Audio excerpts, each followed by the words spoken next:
Good morning guys, I hope आप सब बहुत अच्छे होंगे। Welcome to my new blog.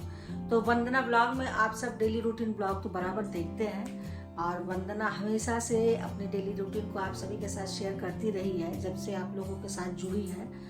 और चाहे वो केक का हो या कहीं बाहर निकलती हूँ या कुछ भी नया बनाती हूँ या नहीं भी बनाती हूँ, जो भी चीज़ें मैं करती हूँ कहीं भी, चाहे छोटा या बड़ा काम जो भी करती हूँ आप सभी के साथ हमेशा शेयर करती रहती हूँ। तो मैंने सोचा आज मैं कुछ अलग दिखाऊं अपने ब्लॉग में कि मैंने आप सभी के साथ एक बार बताया था बनारस से जब मैं आई थी, तो उस ब्लॉग में मैंने शेयर किया था कि मैंने वहाँ से कुछ साड़ियाँ खरीदी हुई थी और कहा था आप सबको दिखाऊंगी, और मैं नहीं दिखा पाई। फिर क्यों नहीं दिखा पाई इस बारे में बाद में बात करेंगे, नेक्स्ट ब्लॉग में बात करेंगे, क्योंकि अभी बात करेंगे तो हो सकता ब्लॉग लंबा हो जाए, या देखते हैं अगर ये जल्दी हो जाएगा तो मैं उसके बारे में भी बता दूंगी कि क्यों नहीं शेयर कर पाई थी, उसका रीज़न क्या था। या मेरी एनिवर्सरी हुई तो मेरे हस्बैंड ने मुझे क्या गिफ्ट दिया, क्या आप नहीं जानना चाहेंगे? तो बिल्कुल आपका जानने का हक है। तो एक एक चीज़ें मैं आप सभी के साथ शेयर करूंगी। अभी मेरी एनिवर्सरी 5 फरवरी को बीती है, 25 साल पूरा हुआ है, तो उसमें की भी कुछ ही चीज़ें मैं आप सभी के साथ शेयर कर पाई हूँ। बहुत चीज़ नहीं जा पाया है, उसका रीज़न ये है कि मुझे वहाँ से लेट में मिला और मुझे थोड़ा सा नॉलेज कम है। कुछ भी ये मतलब लैपटॉप वगैरह का मैं उतना नहीं काम करती हूँ। तो पहले करती थी, एक समय था, ऐसा नहीं कर सकती हूँ, करती थी पहले, अब छोड़ दिया तो अब आदत नहीं, और टाइम भी नहीं मिलता है कि मैं उस पर बैठूँ, तो कई कारण हो जाता, प्रभु भी नहीं है तो इस वजह से नहीं चीज़ें कर पाती हूँ कि थोड़ा टाइम इन सब चीज़ों के लिए ले लूँ और आपके सभी के साथ शेयर जाएगा, लेकिन थोड़ा लेट होगा तो आप सभी से हाथ जोड़ के मैं माफ़ी मांगती हूँ। तो आज मैं अब आते हैं उस ब्लॉग में मैंने आप सभी से जो बताया था कि मैंने वहाँ से कुछ साड़ियाँ ली हैं, तो आप सबके साथ दिखाने वाली थी, दिखा नहीं पाई थी, तो आज मैंने सोचा आप सभी के साथ उसमें से जितना मैंने अब तो पहन ही लिया है तो आप सभी के साथ शेयर कर दूँ, और आप सबने देखा भी होगा, लेकिन मैं बता दूँ कि मैं वहाँ से कौन सी लाई थी। तो सबसे पहला साड़ी मैं दिखाती हूँ आप सभी को, ये देखिए, ये है कॉटन सिल्क। और देखिए मुझे प्राइस नहीं याद है अब इस समय क्योंकि टाइम काफ़ी हो गया है, लेकिन अगर आप सब कमेंट करके पूछेंगे, आपको ज़रूरत होगी कहाँ से लिया, कितने का लिया, तो मैं बिल्कुल कोशिश करूँगी कि आप सबको मैं बताऊँ, दोनों चीज़ें बताऊँगी, एड्रेस भी शेयर कर दूँगी, बनारस की है साड़ियाँ, और प्राइस भी बता दूँगी देख के। तो पूरा खोलने की ज़रूरत तो नहीं, ऑल ओवर है इस तरह से इसमें। और ये देखिए, ये इसका आंचल है। तो साड़ी बहुत सुंदर है, अपने आप में पहनने में बहुत सुंदर लगा था। और ये इसका ब्लाउज मैंने जो स्टिच करा है, उससे मैं बहुत डिजाइनर ब्लाउज वगैरह नहीं पहनती हूँ, लेकिन फिर भी थोड़ा बहुत तो पहनती हूँ, तो मैंने सोचा चलो इस बार मैं सारी डिजाइनर ब्लाउज सिलवा लूँ। तो ये मैंने सिलाया, कुछ तो उन्होंने अच्छा सिला, कुछ खराब कर दिया, अभी आप सभी के साथ दिखाऊंगी। इसमें भी थोड़ी कमियाँ थी, उसको मैंने सही करा दी। ये देखिए, अभी मैं फोटो दिखाती हूँ आपको। ब्लाउज में तो मैंने बैक साइड का दिखा दिया, बाकी मैं भी पिक डाल दूंगी और आप देखिएगा और कमेंट करके बताइएगा कि कैसा लगा। ये हो गया। तो ये साड़ी तो मैंने पूजा में पहन लिया था, दिन का जो 5 फरवरी को जिस दिन मेरी एनिवर्सरी थी, तो सुबह जो कथा हुआ था उसमें मैंने ये सुबह पहना था। और उसके पहले मैं गई थी फोटो शूट पे, तो फोटो शूट पे मैंने चिकन का सूट भी पहना था, और फोटो शूट वाला जाएगा, पूरा वीडियो आप सभी के साथ जाएगा, आ चुका है, बहुत जल्दी मैं शेयर करने वाली हूँ। और ये साड़ी भी मैंने पहना था। और ये देखिए साड़ी है, ये प्योर जॉर्जेट की साड़ी है, रंगरेजा इसको बोलते हैं। बहुत ही सुंदर साड़ी है, बहुत सुंदर है। पता नहीं फोटो में देखिए एकदम थोड़ा सा है डिफरेंट दिख रहा है, लेकिन बहुत सुंदर साड़ी है। और थोड़ा लाइट की कमी है जहाँ मैं बैठी हूँ कमरे में, बाहर चूंकि बताया आप सभी को कि बगल में मकान बन रहा है, तो बहुत ज़्यादा खटखट हो रहा है, वहाँ मैं बातें नहीं कर सकती हूँ, तो इस वजह से मैं अंदर बैठी हूँ। देखिए साड़ी बहुत सुंदर है, ये देखिए इनका आंचल है, मैं इनकी भी फोटो सबकी मैं पिक लगा दूंगी है। इसका भी ब्लाउज, ये चूंकि जॉर्जेट पे था तो मैंने सोचा कि इस पे कुछ मैं वो टाइप से बना ले। इसमें देखिए आप सबको कैमरे में दिख गया उन्होंने क्या क्या गलती की। देखिए कलर देखिए, इतनी महंगी साड़ी और ख़राब कर दिया इनको, जरा सा इसका कीमत नहीं है, साड़ी बहुत महंगी थी इस पे भी। और देखिए ये, और अलग से लेने फिर ब्लाउज मिल नहीं पाता है, बहुत दिक्कत होती है क्योंकि सारी चीज़ें तो नहीं मिल सकती ना, बॉर्डर वगैरह। तो ये सब देखिए, इसका ये डिजाइन था, मैं पिक डालूंगी, आप सब देखिएगा। तो ये रही 2 साड़ियाँ।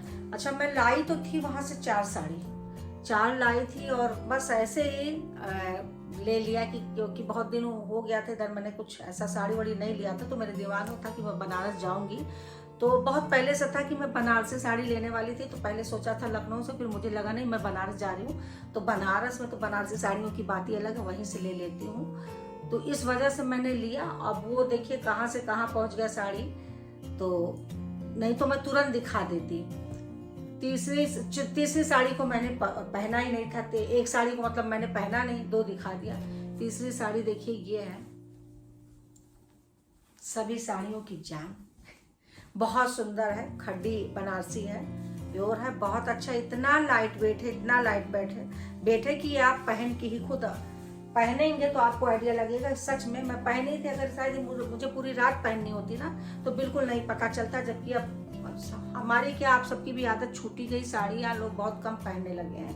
पहनती हूँ ऐसा नहीं है, क्योंकि हम लोग जहाँ से पूजा होता है, कोई घरेलू फंक्शन, तो हम लोग को तो साड़ियाँ ही पहनना होता, साड़ी पहनते हैं। या साल भर जो पूजा चलता है, करवा चौथ, गणेश चौथ, 3 छठ, बहुत तक पूजा आता है, तो हम लोग साड़ी ही पहनते हैं। तो ऐसा नहीं है नहीं पहनते हैं, लेकिन ये देखिए पूरे जाल पे है ये साड़ी, पूरा जाल। इसका कलर कॉम्बिनेशन इतना प्यारा दे रखा है कि क्या ही बताओ। ये देखिए आंचल, बहुत सुंदर है।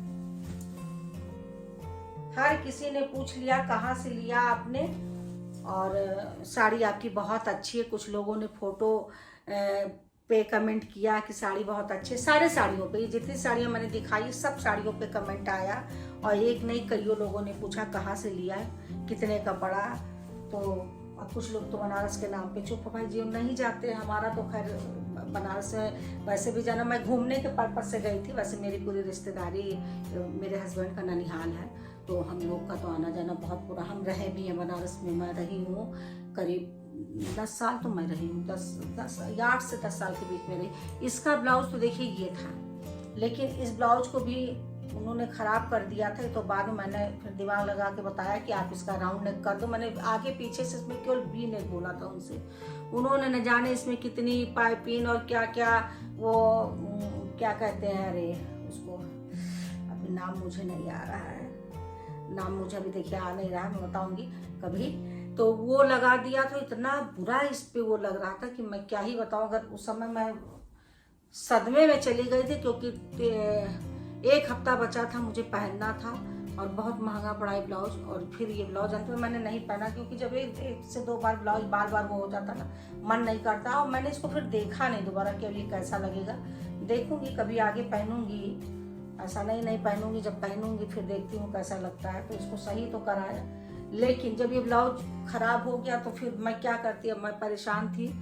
तो मैंने सोचा कि चलो कुछ और करती हूँ। तो मैंने लिया कपड़ा, ये वेलवेट का कपड़ा देखिए, इसका बनवा लिया मैंने क्रॉप टॉप। और क्रॉप टॉप मैंने डिजाइन दिया उनको, तो खैर ये यहीं लखनऊ पत्रकार में सिलवाया था, तो उन्होंने बहुत अच्छा मेरे डिजाइन के हिसाब से सिल दिया, बहुत अच्छी फिटिंग है इसकी। इसको मैं किसी और के साथ भी कैरी कर सकती हूँ, जिस दिन भी करूँगी मैं दिखाऊंगी आप सभी को कि किसके और साथ, इसको किस कलर के साथ मैं और पसंद। इतना सुंदर लग रहा था ये क्रॉप टॉप उस साड़ी के साथ, बहुत अच्छा। मैंने उस स्टाइल से उसको पहना भी था और बहुत अच्छा लग रहा था। मैं इसकी भी पिक डालूंगी, आप सब देख के कमेंट करके बताइएगा कि कैसा लगा। और आगे जो भी मैं साड़ी फिर पहनूंगी, या अगर कोई डिजाइनर ब्लाउज बनवाती हूँ तो आप सभी के साथ जरूर शेयर करूँगी। नहीं बनवाती हूँ तभी मैं शेयर करूँगी, क्योंकि साड़ियाँ तो मैं पहनती हूँ, ऐसा नहीं पहनती हूँ। तो ये रहा मेरी साड़ियों की कहानी। और मुझे सच में याद ही नहीं था, ये इस कपड़े तो मैं अटेंडम ले आई थी कि चलो मुझे लेना था, तो मेरे हस्बैंड ने कहा चलो ले लो, इस बार आई हो तो यहीं से ले लो। मैं एक बार मना भी कर रही थी, लेकिन इन्होंने जब कहा तो कहा अच्छा चलो देखती हूँ, अगर पसंद आता है तो मैं ले लूँगी। तो गई ले लिया। देखिए इत्तेफाक देखिए कि येलो रंग भी उसमें आ गया, रेड भी आ गया, और एक सोर सिंपल वो भी आ गया, एक और आया तो खैर उसकी ज़रूरत नहीं पड़ी। तो इस तरह से तो अगर वो एलो नहीं होता तो मैं कथा में पहले, क्योंकि मुझे कुछ भी नहीं था, कोई प्री प्लानिंग नहीं थी कि मेरी एनिवर्सरी है। सच में गाइज मुझे बिल्कुल याद नहीं था कि मेरे शादी को 25 साल बीत गए, मुझे पता नहीं चला। सच में इंसान अपने गृहस्थी में इतना उलझ जाता है कि नहीं पता चल पाता है। और अभी तो मैं आप सबको क्या बताऊँ, मैं साल भर से थोड़ा फ्री हूँ। भाई बच्चा भी बड़ा हो गया है और चीज़ें होती हैं जिनसे मैं मतलब छुट्टी पा चुकी हूँ अब। तो अपने बारे में सोचती हूँ, अपने लिए करती हूँ, और फिर भी मुझे ख्याल ही नहीं रहा कि मेरे शादी को 25 साल बीत गया। सच में पता ही नहीं चला ये 25 साल। मैं आगे भी शेयर करूँगी अपनी कहानी, अपनी 25 साल की दास्तान आप सभी के साथ जरूर शेयर करूँगी। मेरी आंखें भर आई, और आंखें मेरी भर क्या आई, मैं ये नहीं सोच पाई थी कि आप सभी के साथ मैं भी ये बातें शेयर करते करते मुझे रोना भी आ जाएगा, लेकिन सच में आ गया। वो इसलिए क्योंकि मेरे शादी के साथ साथ जिस तरह से मेरा 25 साल पूरा हुआ है,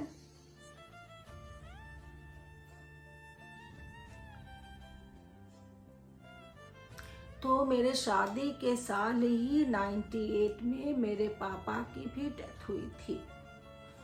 इस वजह से मैं हमेशा इमोशनल हो जाती हूँ।